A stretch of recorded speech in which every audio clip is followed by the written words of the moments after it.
A comienzos del siglo XIX, en un sótano de Mayfair, el científico más famoso de la época, Humphrey Davy, construyó un extraordinario equipo eléctrico.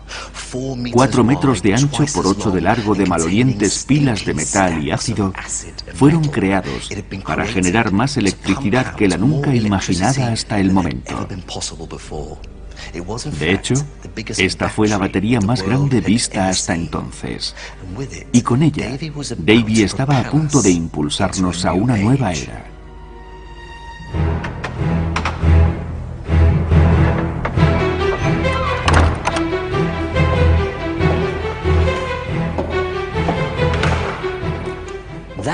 Aquello tuvo lugar durante una clase en la Royal Institution, frente a cientos de los grandes de Londres.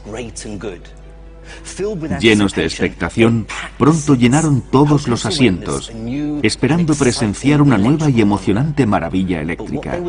Pero lo que verían aquella noche sería algo realmente único, algo que recordarían durante el resto de sus vidas. Utilizando 2 simples barras de carbono, Humphrey Davy estaba a punto de desatar el verdadero potencial de la electricidad.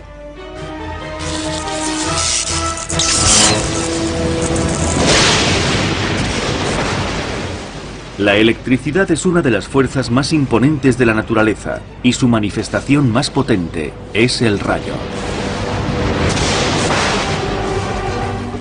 Esta es la historia de cómo el ser humano empezó a soñar con controlar esta fuerza de la naturaleza tan elemental para finalmente convertirse en su amo y señor. Una historia de más de 300 años atrás, de deslumbrantes golpes de imaginación y extraordinarios experimentos.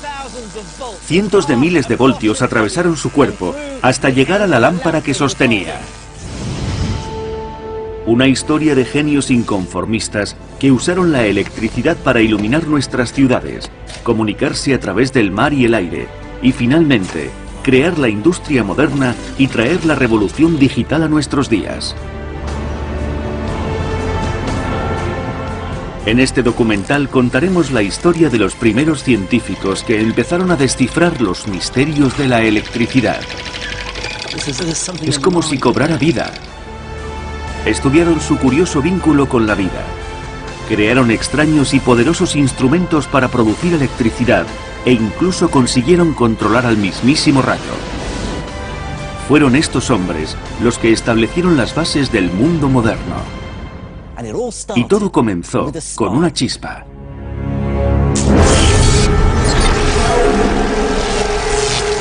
La historia de la electricidad. La chispa.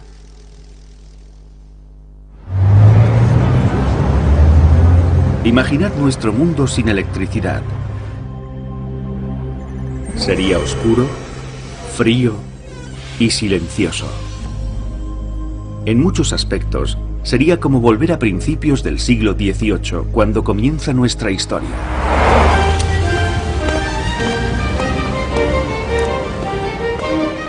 Esta es la Royal Society de Londres. Tras unos años retirado, Isaac Newton logra hacerse finalmente con el control a principios de 1700, tras la muerte de su enemigo Robert Hooke. Newton compró a sus seguidores, quienes le ayudaron apoyando su nueva posición. El nuevo director de experimentos por aquellas fechas era Francis Hawkesbury, de 35 años. Existen anotaciones de la Royal Institution de 1705 que revelan cómo Hawkesbury intentó dejar huella de su personalidad en las reuniones semanales, realizando experimentos cada vez más espectaculares para impresionar a sus maestros. En noviembre presentó este artefacto, la esfera de cristal giratoria. Consiguió extraer el aire de su interior utilizando una nueva máquina, la bomba de aire. Su máquina tenía una manivela que le permitía girar la esfera. Una a una, las velas de la habitación se iban apagando. Y Francis colocó su mano sobre la esfera. Los asistentes estaban a punto de presenciar algo impresionante.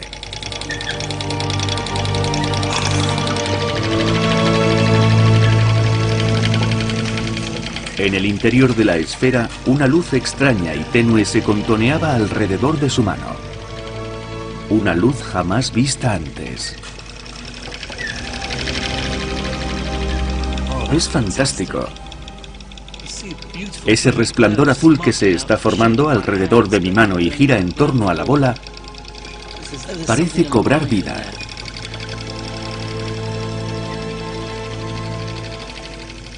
Resulta difícil comprender por qué este resplandor azul significó tanto, pero debemos tener en cuenta que en aquella época los fenómenos naturales de este tipo eran considerados obra del Todopoderoso. Hablamos de un periodo en el que incluso en la teoría de Isaac Newton, Dios intervenía constantemente para dirigir el mundo. Así que tiene lógica que la mayoría de la gente interpretara este tipo de fenómenos naturales como obras de Dios. De modo que cuando un mero mortal interfería en el trabajo de Dios, iba más allá de los límites de la razón.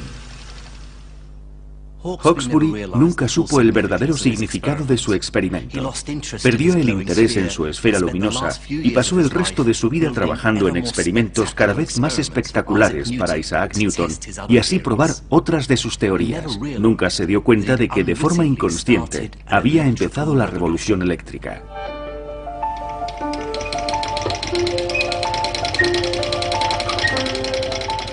Antes de Hawkesbury, la electricidad era mera curiosidad. Los antiguos griegos solían frotar el ámbar, al cual llamaban electrón, para producir pequeños choques eléctricos. E incluso la reina Isabel I se maravillaba con el poder de la electricidad estática con el que se hacían levitar plumas de ave. Pero ahora la máquina de Hawkesbury podría producir electricidad girando una manivela. Una electricidad que podía verse. Y por si fuera poco, su invento coincidió con el nacimiento de un nuevo movimiento que se extendía por toda Europa, conocido como la Ilustración o Siglo de las Luces. Los iluminados utilizaron la razón para cuestionar el mundo y su legado era la política radical, el arte iconoclástico y la filosofía natural o ciencia.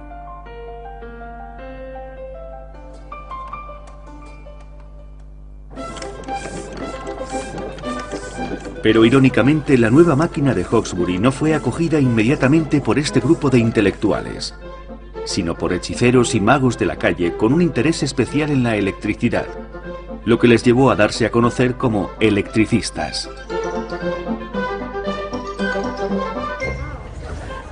Narra la historia que en una cena a la que asistió el conde de Austria, un electricista colocó varias plumas sobre la mesa y cargó una barra de cristal con un pañuelo de seda, dejando perplejo a los invitados cuando las plumas se elevaron al aproximar la barra. A continuación, cargó su propio cuerpo utilizando una de las máquinas de Hawkesbury y les fue dando pequeñas descargas eléctricas a los invitados, causando gran asombro entre ellos. Pero el plato fuerte llegó con una copa de coñac que colocó en el centro de la mesa y que después de volver a cargarse de electricidad, encendió con una chispa que salió de su dedo índice. Había un truco llamado la beatificación eléctrica, en el que la víctima se sentaba en una silla aislante y se le colocaba una corona de metal sobre su cabeza. Al cargar la corona de electricidad se producía una descarga eléctrica en torno a la misma con cierto aspecto de halo. Por ello se denominó la beatificación eléctrica. A medida que Inglaterra y el resto de Europa enloquecía por la electricidad, los espectáculos se hacían más grandes y los electricistas más curiosos empezaron a formularse preguntas más profundas. Así pasaron de preguntarse cómo hacer espectáculos más grandes y mejores para plantearse si podrían llegar a controlar este impresionante poder. Llegaban incluso a plantearse utilizar este fuego eléctrico para algo más que para entretener.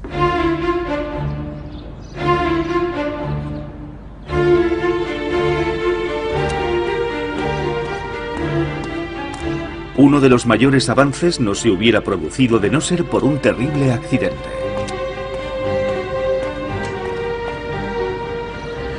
Estamos en Charterhouse, en el centro de Londres. Durante los últimos 400 años, este lugar ha servido de casa de acogida para niños huérfanos y ancianos. Y en un momento de 1720 también acogió a Stephen Gray.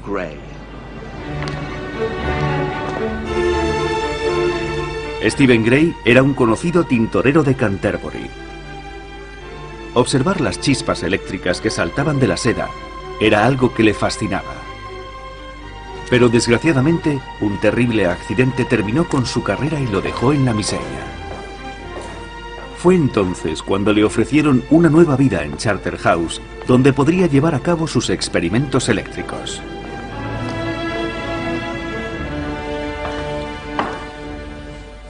Aquí en Charterhouse, posiblemente en esta misma sala, la Gran Cámara, Stephen Gray construyó una montura de madera. De lo alto de la viga colgó 2 columpios sujetos a 2 cuerdas de seda cada uno. También tenía un aparato como este, el generador de electricidad de Hawkesbury, para producir electricidad estática. Entonces, ante un público más que numeroso, invitó a uno de los niños huérfanos que vivían aquí a que se tumbara entre los 2 columpios. Gray colocó varias virutas de oro frente al chico.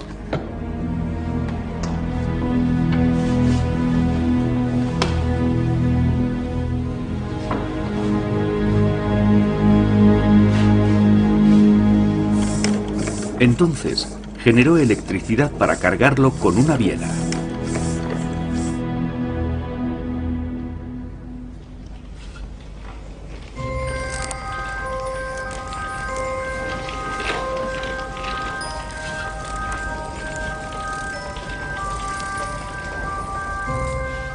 Las virutas de oro e incluso las plumas saltaban a los dedos del chico. Algunos de los que presenciaron aquello aseguraron ver chispas que salían disparadas de la punta de sus dedos. Todo un espectáculo.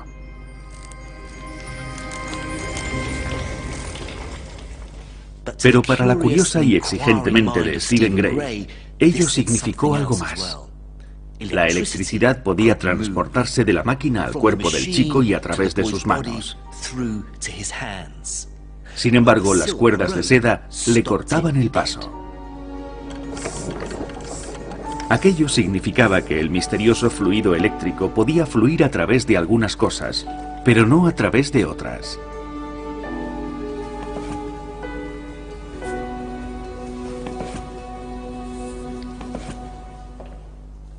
Todo esto llevó a Gray a dividir el mundo en 2 tipos de sustancias diferentes a las que denominó aislantes y conductores. Los aislantes mantenían la carga eléctrica y no dejaban que se moviera, como la seda, el pelo, el cristal y la resina, mientras que los conductores permitían que la electricidad fluyera a través de ellos, como el cuerpo de aquel chico y los metales. Esta distinción sigue siendo de gran importancia en la actualidad.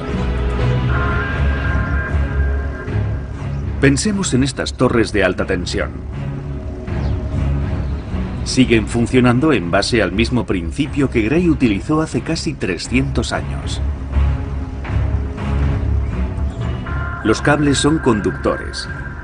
Las piezas de vidrio y cerámica que hay entre los cables y el metal de la torre son aislantes.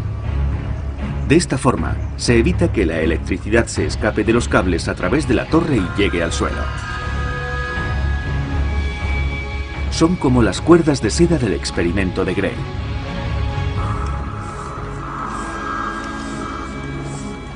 Por aquel entonces, en 1730, el experimento de Gray impresionó a todos los que lo presenciaron, pero vino acompañado de frustrantes inconvenientes. A pesar de sus intentos, Gray nunca consiguió retener durante mucho tiempo la electricidad que generaba. Esta pasaba de la máquina al cuerpo del chico y se esfumaba al instante. El siguiente paso en nuestra historia llegó cuando aprendimos a almacenar la electricidad, pero esto no sucedió en Gran Bretaña, sino al otro lado del Canal de la Mancha, en el corazón de Europa.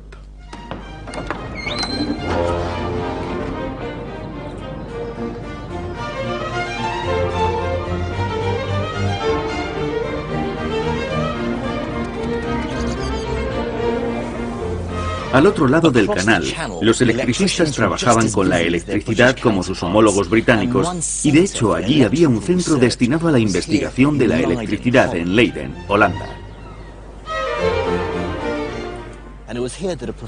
Y fue aquí donde un doctor dio con el invento que aún se considera el más significativo del siglo XVIII. Un invento que todavía encontramos en la mayoría de aparatos eléctricos hoy en día. Aquel doctor era Pieter van Musschenbroek, quien, a diferencia de Gray, se formó desde muy joven.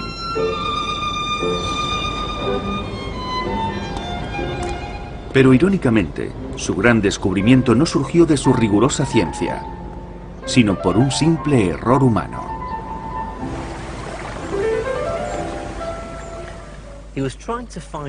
A medida que intentaba encontrar un modo de almacenar la carga eléctrica para tenerla lista para sus experimentos, casi podía oírse un hilo de pensamientos.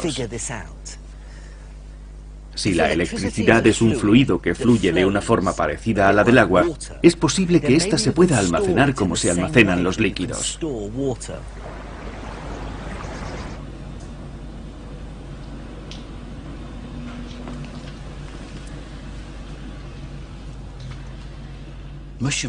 Así que Musschenbroek partió literalmente de este planteamiento. Cogió una botella de cristal y la llenó de agua. Después introdujo en el agua el extremo de un cable conductor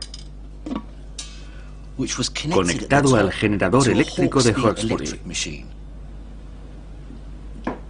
Luego colocó la botella sobre una superficie aislante. A continuación, intentó verter en la botella con agua la electricidad generada por la máquina y transportada a través del cable. Pero por más que lo intentaba, la carga no se almacenaba en la botella. Entonces, un día, por accidente, olvidó colocar la botella sobre el aislante y la cargó mientras aún la sostenía con la mano.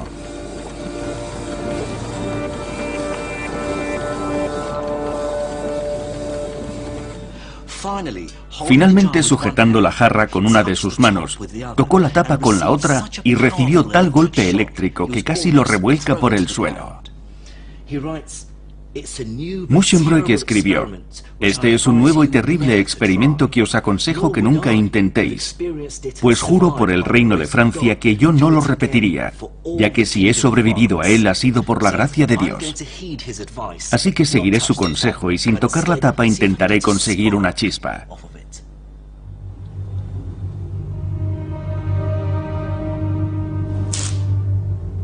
El poder eléctrico que fluía de la botella era mayor a lo visto hasta entonces.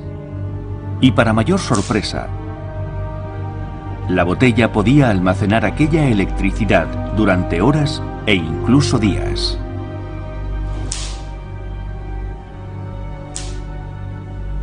De modo que, en honor a la ciudad de Leiden, donde Musschenbroek realizó su descubrimiento, este pasó a llamarse Botella de Leiden. Y su fama pronto se extendió por todo el mundo. En muy poco tiempo, entre el 1745 y el fin de la década, el nombre de Botella de Leiden se globalizó. Se extendió desde Japón al este de Asia, de Filadelfia al este de América. Se convirtió en uno de los elementos científicos que menos tardó en globalizarse. Aunque la botella de Leiden se convirtió en un fenómeno eléctrico, nadie tenía ni la menor idea de cómo funcionaba. Si vaciamos una jarra de fluido eléctrico, el choque eléctrico que produce aumenta si dejamos que el fluido toque tierra. ¿Por qué es mayor el choque eléctrico si la jarra gotea? ¿Por qué el choque eléctrico es menor si mantenemos el fluido en la jarra? Este fue el reto al que se enfrentaron los filósofos eléctricos de mediados del siglo XVIII. La electricidad era sin duda una maravilla fantástica. Producía chasquidos y chispas, y ahora podía almacenarse y ser transportada. No obstante, ¿qué era la electricidad? Cómo funcionaba y por qué podía hacer todas estas cosas era todavía un absoluto misterio.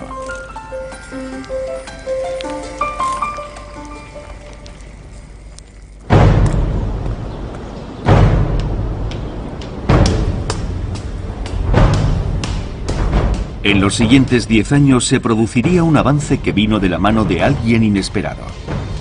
Un hombre sumido en una guerra política y filosófica con la institución londinense y, para mayor sorpresa, con la élite de electricistas británicos. Un hombre al que consideraban un simple colono, un americano.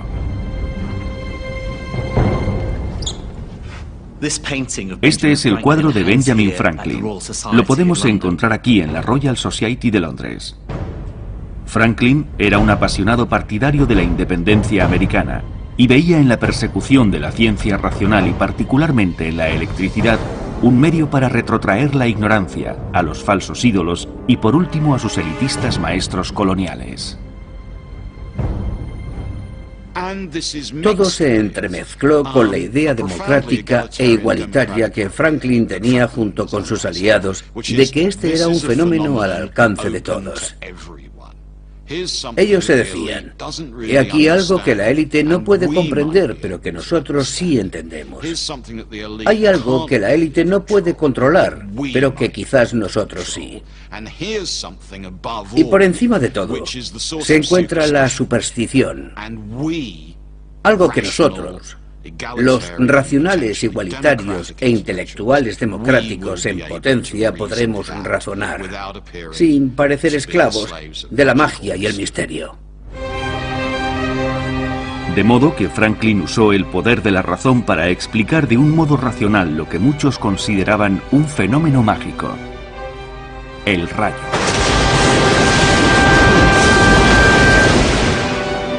Esta es probablemente una de las imágenes científicas más famosas del siglo XVIII. En ella se muestra a Benjamin Franklin, el heroico científico, volando una cometa en medio de una tormenta, demostrando que los rayos son electricidad. Aunque es muy probable que este fuera el experimento más significativo de Franklin, la propuesta del científico nunca se llegó a llevar a cabo. De hecho, ni siquiera llegó a realizarse en América.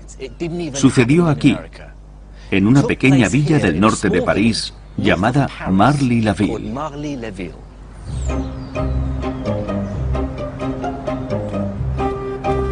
Los franceses adoraban a Franklin, especialmente su política antibritánica, y ellos se encargarían de llevar a cabo otros de sus experimentos.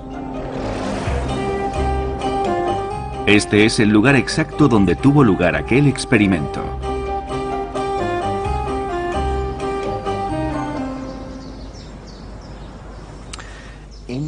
En mayo de 1752, Georges Louis Leclerc, conocido en Francia como el Conde de Buffon, y su amigo Thomas François d'Alivar erigieron un poste metálico de 12 metros de altura, más del doble de grande que este, que se levantaba sobre un trípode de madera frente a la casa de d'Alivar en Marly-la-Ville.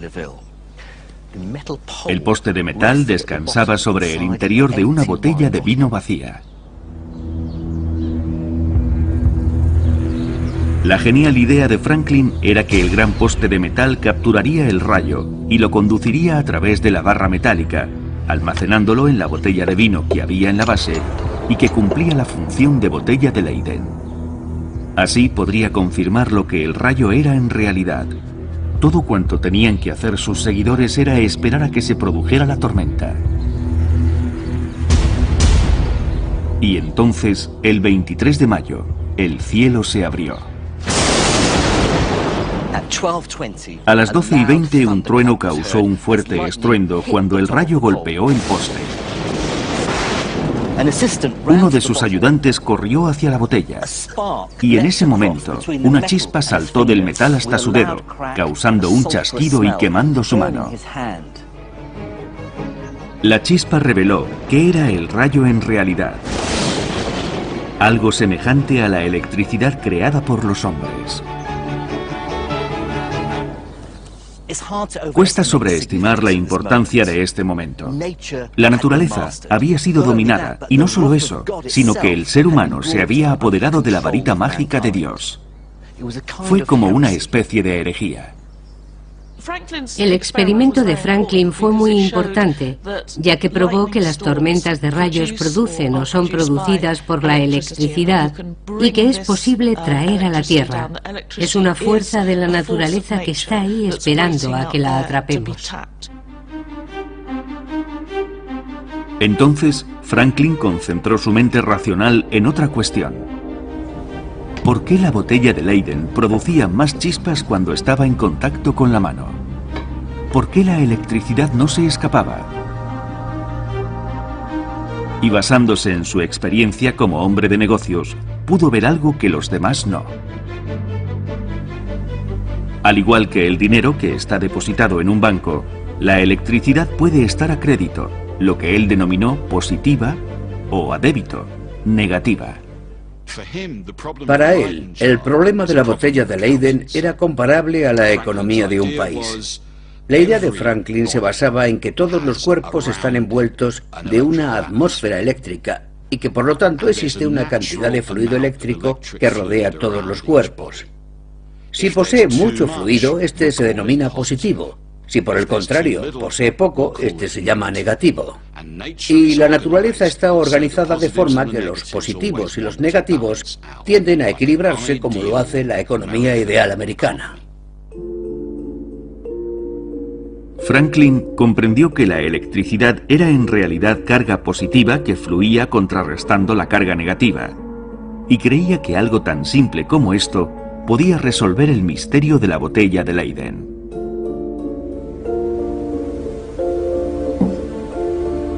A medida que la botella se llena, la carga negativa se escapa a través del cable hasta llegar al agua.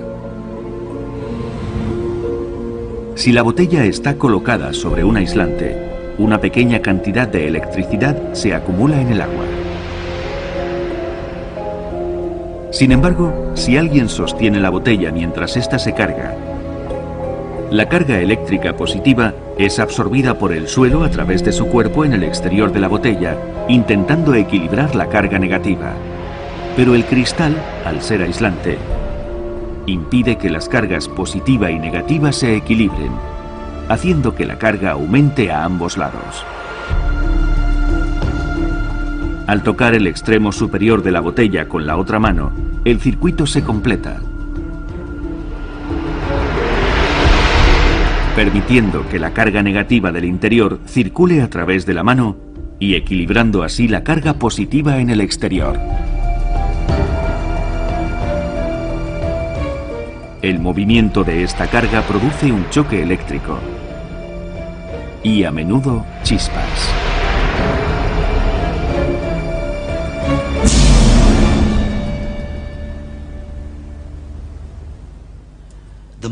El equivalente moderno de la botella de Leyden es este, el condensador, y es uno de los componentes electrónicos más comunes. Lo encontramos en todas partes, y esta placa base tiene varios de ellos.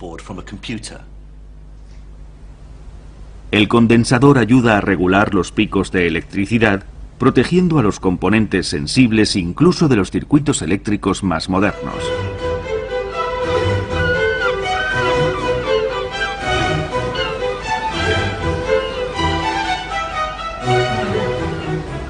La resolución del misterio de la botella de Leyden y el reconocimiento del rayo como una manifestación eléctrica supusieron dos grandes logros para Franklin y para el nuevo movimiento de la Ilustración. Pero las fuerzas del comercio que servirían de combustible al siglo de las luces estaban a punto de levantar un nuevo e incluso más sorprendente misterio eléctrico. Un tipo de electricidad completamente nuevo.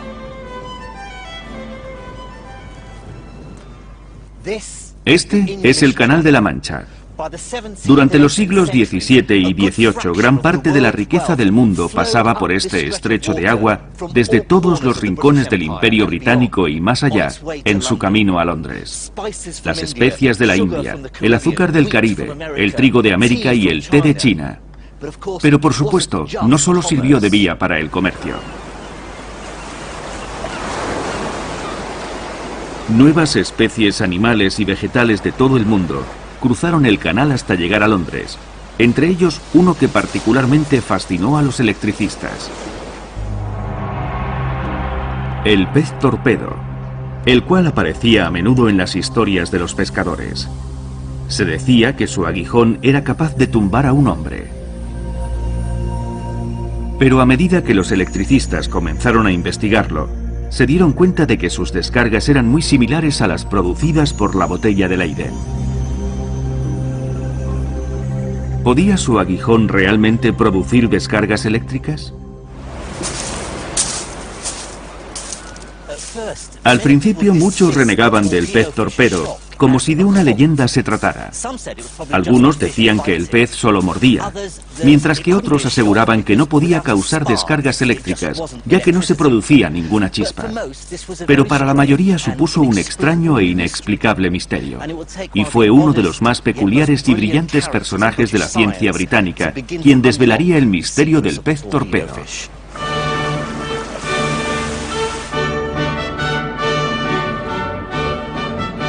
Este es el único dibujo que existe del excepcional, aunque patológicamente tímido científico Henry Cavendish. Su existencia se debe a que un artista hizo un boceto de su abrigo cuando estaba colgado en una percha, para luego dibujar su rostro.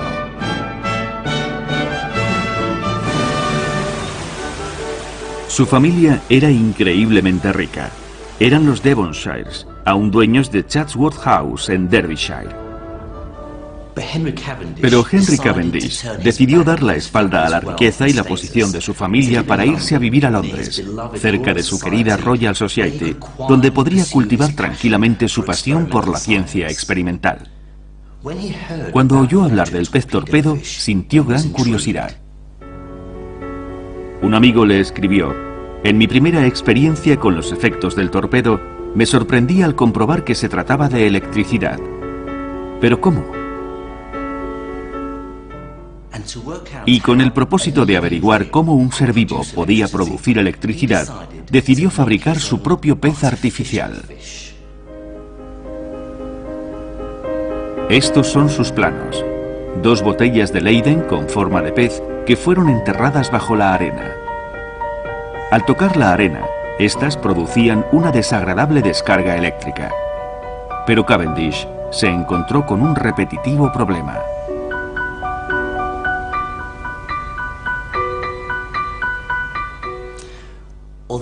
Aunque tanto el verdadero pez torpedo como el pez artificial de Cavendish producían choques eléctricos considerables, el pez verdadero nunca producía chispas.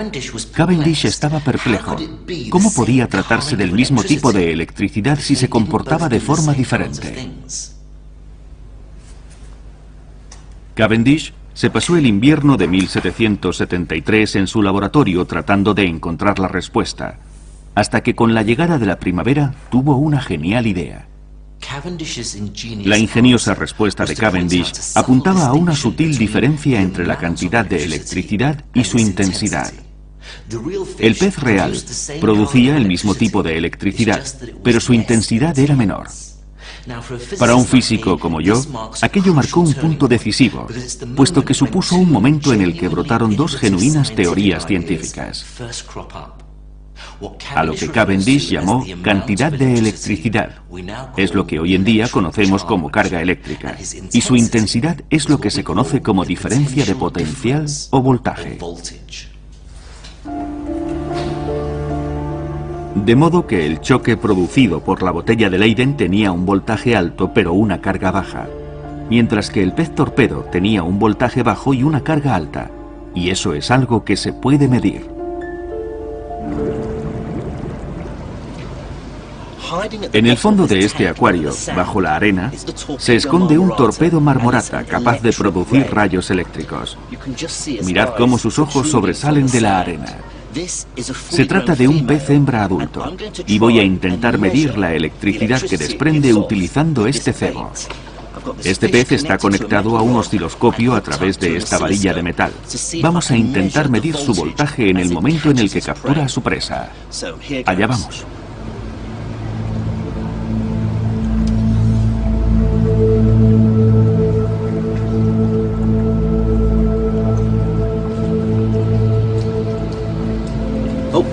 Ahí va una.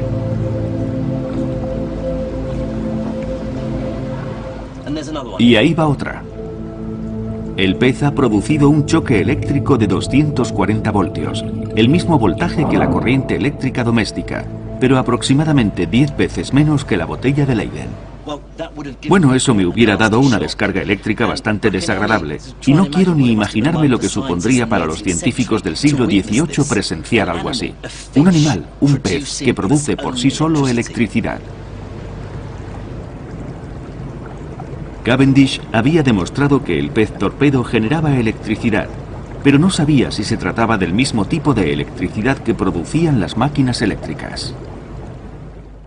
La cuestión era si el pez torpedo producía el mismo tipo de electricidad que las máquinas, o si existían dos tipos de electricidad diferentes, si existía un tipo de electricidad artificial y otra que contienen los cuerpos vivientes. Aquí surgió un debate que generó opiniones opuestas durante décadas.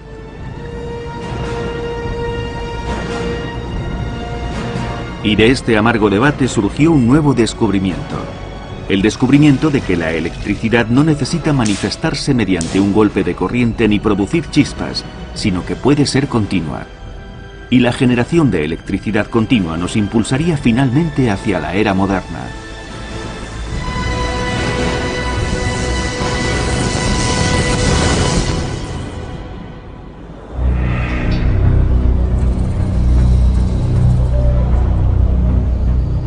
Pero el siguiente paso en la historia de la electricidad llegaría como resultado de la violenta rivalidad personal y profesional entre dos académicos italianos.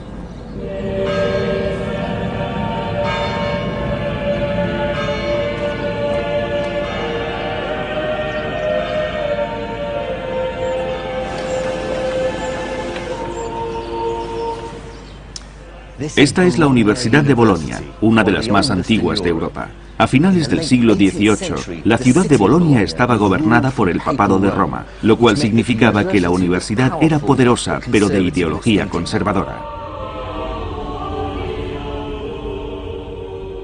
Una universidad sumida en la tradición cristiana, en la que Dios gobernaba la tierra desde el cielo.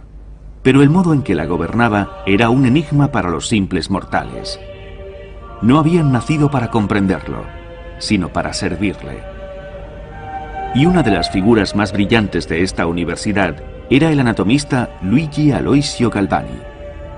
Pero en una ciudad vecina, un electricista rival estaba a punto de ponerle a prueba.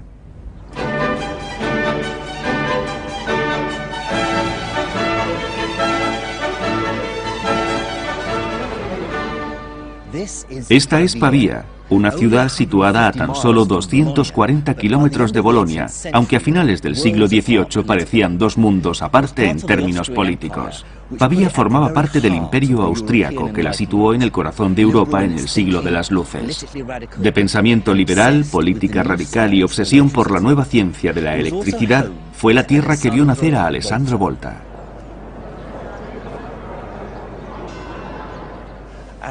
Alessandro Volta y Galvani eran polos opuestos. Procedente de la antigua familia de los Lombardi, Volta era joven, arrogante, carismático y un auténtico mujeriego amante de la controversia.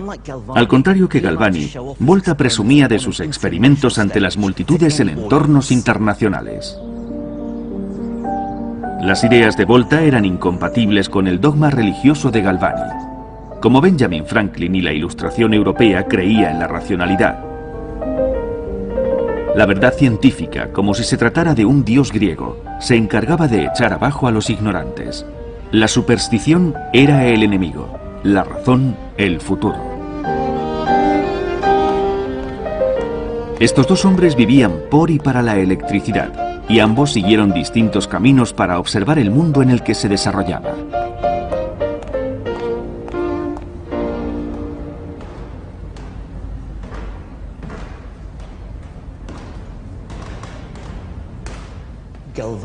Galvani se sentía atraído por las aplicaciones de la electricidad en la medicina. En 1759, por ejemplo, aquí en Bolonia, la electricidad se utilizaba para estimular los músculos de personas paralizadas. En un antiguo informe dice: era un deleite ver cómo un mastoideo giraba la cabeza, doblaba los bíceps y los codos, es decir, ver la fuerza y vitalidad de todos los movimientos que tenían lugar en los músculos paralizados sometidos al estímulo.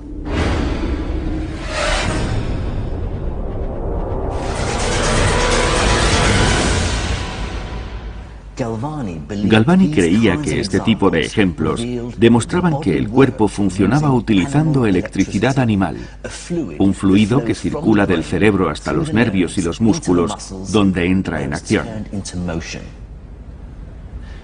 Y para demostrarlo, diseñó una serie de espeluznantes experimentos.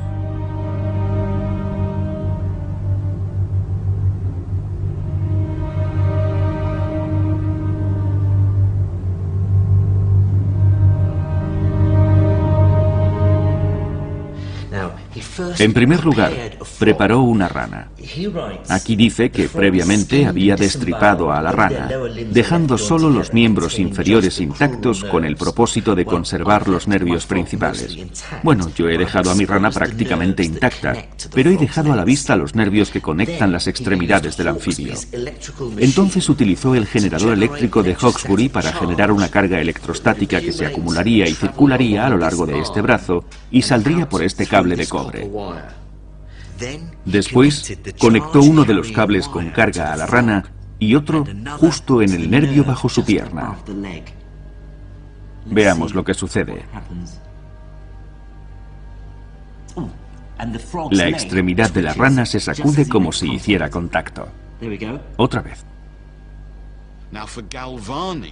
Galvani llegó a la conclusión de que había una especie de ente en los músculos del animal, algo a lo que denominó electricidad animal. No era como otros tipos de electricidad, sino que se trataba de algo intrínseco a los seres vivos. Pero para Volta, la teoría de electricidad animal tenía connotaciones mágicas y supersticiosas. No había lugar para ella dentro de la ciencia racional e ilustrada.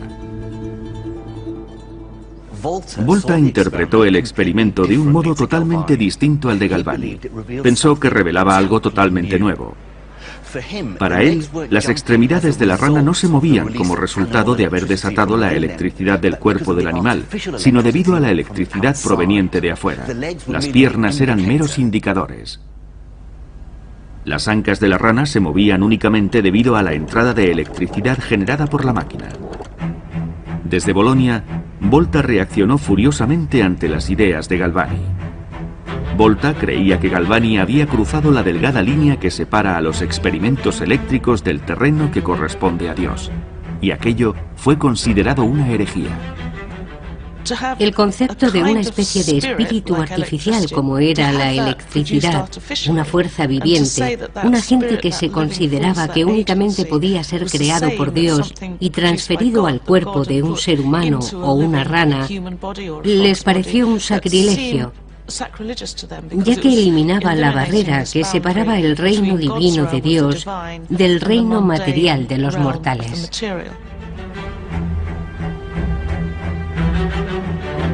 Impulsado por su indignación religiosa, Galvani anunció una nueva serie de resultados experimentales que probarían que Volta estaba equivocado.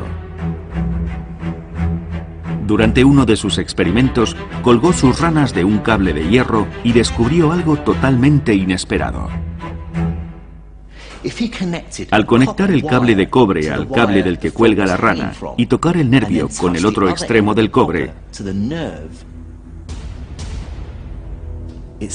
Galvani descubrió que las extremidades de la rana se movían sin necesidad de imponerle electricidad.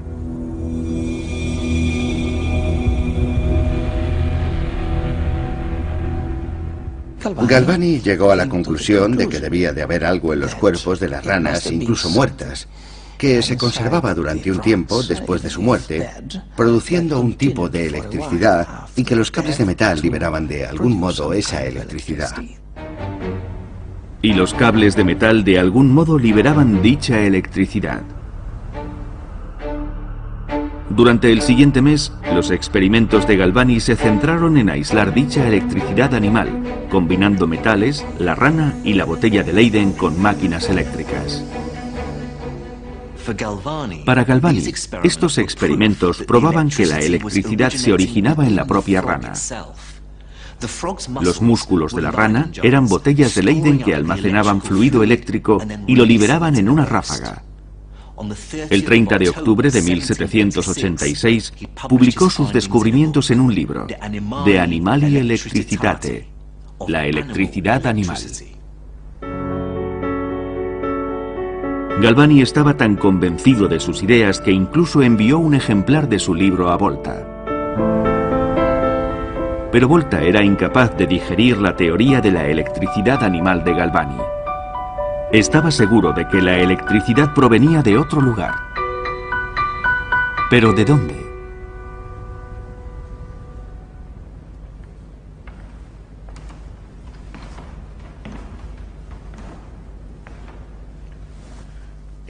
En 1790, aquí, en la Universidad de Pavía, probablemente en este mismo auditorio que aún lleva su nombre, Volta comenzó sus investigaciones en busca de nuevas fuentes de electricidad.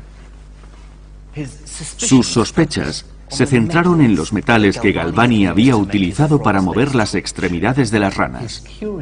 Su curiosidad había sido alimentada por un extraño fenómeno con el que se había cruzado, el sabor que producía la combinación de los metales. Volta descubrió que si colocaba dos monedas de distinto metal sobre su lengua y después ponía una cuchara de plata encima de ambas, esta le producía un cosquilleo similar al que producía la descarga de la botella de Leyden. Volta concluyó que podía saborear la electricidad y que su sabor debía de provenir del contacto entre los distintos metales de los que estaban hechos las monedas y la cuchara. Su teoría chocó contra la de Galvani, afirmando que las extremidades de las ranas se movían no por su propia electricidad animal, sino porque reaccionaban a la electricidad de los metales. Pero la electricidad que generaban sus monedas era increíblemente débil. ¿Cómo podía aumentar su intensidad? Entonces, una idea surgió en su cabeza cuando releía manuscritos del gran científico británico Henry Cavendish y, en particular, su famoso trabajo sobre el pez torpedo.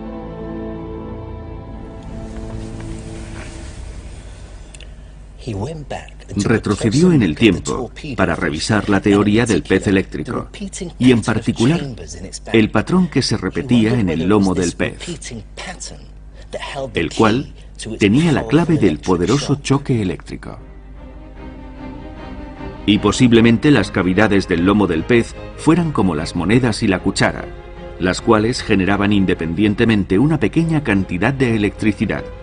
Quizás el poderoso choque eléctrico del pez fuera el resultado del patrón de cavidades que se repetían. Con total confianza en sus ideas, Volta decidió contraatacar creando su propia versión del pez torpedo artificial y repitiendo su patrón utilizando metal. De este modo, creó una réplica del pez, copiando dicho patrón utilizando metal. Y esto es lo que hizo. Cogió una placa de cobre, sobre la que colocó celulosa mojada en ácido diluido, y encima puso otra placa metálica. Lo que obtuvo fue exactamente lo mismo que los dos cables de Galvani. Pero en esta ocasión, Volta repitió el proceso. Lo que hizo fue construir una pila de metal. Y de hecho, su invento se conoce hoy en día como la pila.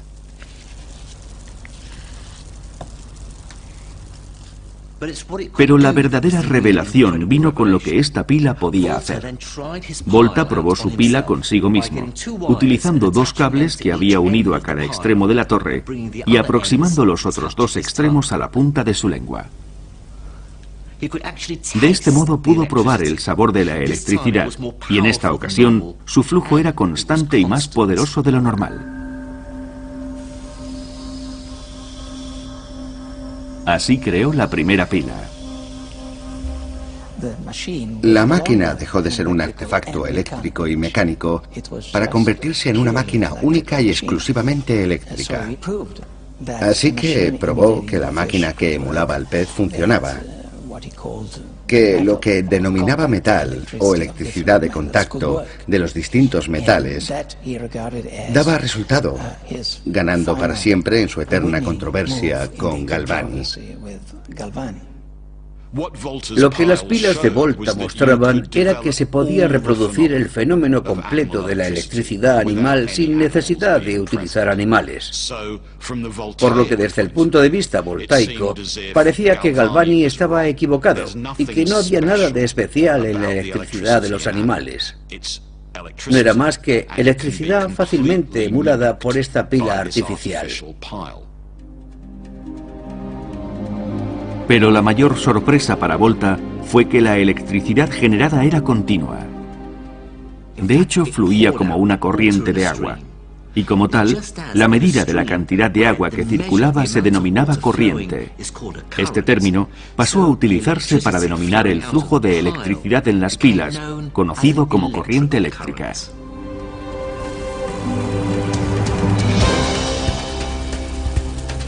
$200 años después de Volta, podemos comprender qué es en realidad la electricidad. Los átomos de los metales, como los de cualquier tipo de materia, tienen electrones cargados que rodean el núcleo.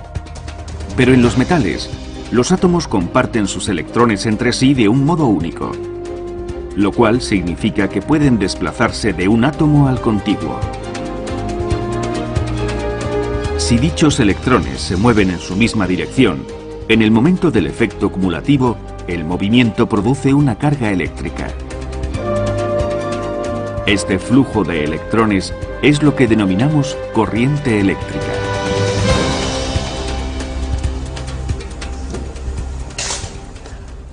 Semanas después de que Volta publicara los detalles sobre su descubrimiento de la pila, los científicos descubrieron algo increíble sobre lo que podía conseguir.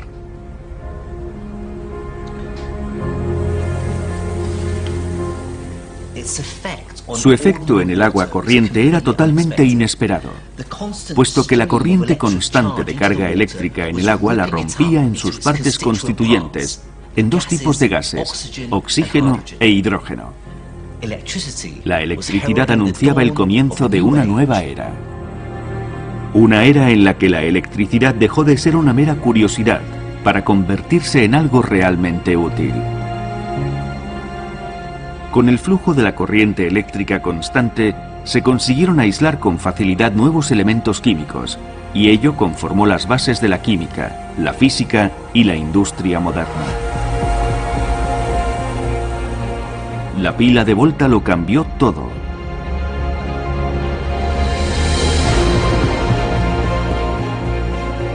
No solo lo convirtió a él mismo en una celebridad internacional apoyado por ricos y poderosos. En reconocimiento a su invento y en honor a él, la unidad de medida fundamental de la electricidad se denominó voltio. Pero su adversario científico no tuvo tanto éxito. Luigi Aloisio Galvani murió el 4 de diciembre de 1798, sumido en la depresión y la pobreza. Desde mi punto de vista, no fue la invención de la batería lo que marcó este salto en la historia de la electricidad, sino lo que pasó después.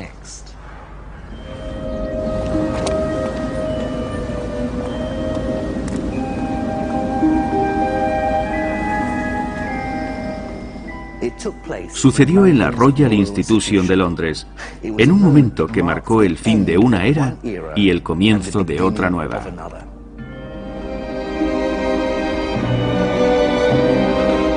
Fue supervisado por Humphrey Davy, el primero de una generación de electricistas. Joven, seguro de sí mismo y fascinado por las posibilidades que ofrecía la corriente eléctrica constante. De modo que en 1808 creó la batería más grande del mundo. Ocupaba el sótano entero de la Royal Institution. Tenía más de 800 pilas voltaicas individuales unidas entre sí que debían de desprender un fuerte olor a sulfuro.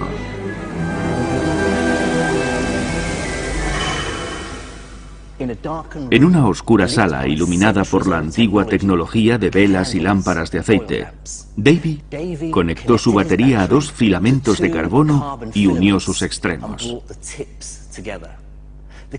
El flujo continuo de electricidad de la batería a través de los filamentos circulaba entre el espacio que los separaba, produciendo una brillante y cegadora chispa.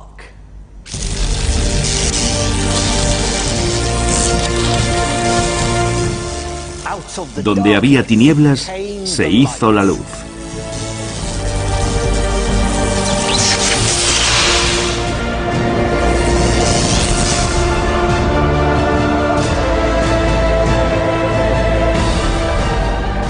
La lámpara de Davy simboliza el fin de una era y el comienzo de la nuestra, la era de la electricidad.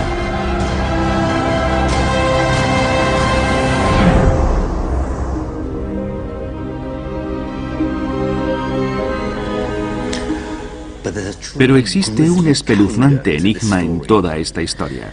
En 1803, el sobrino de Galvani, Giovanni Eldini, llegó a Londres con un nuevo a la vez que aterrorizante experimento.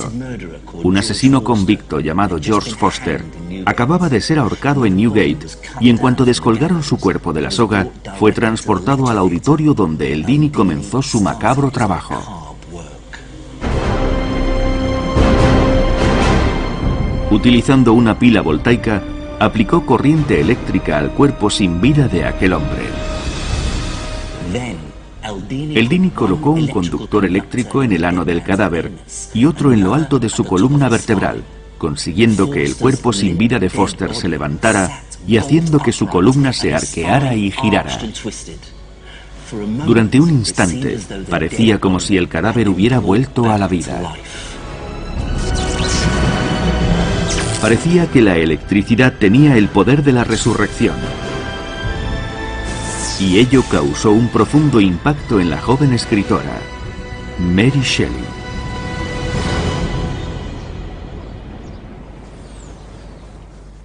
Mary Shelley escribió una de las historias más poderosas y perdurables de todos los tiempos, basándose en parte en el lago Como.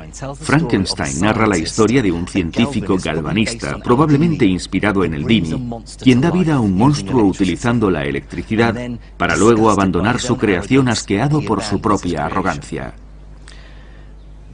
Al igual que la lámpara de Davy, este libro simboliza un cambio en el tiempo.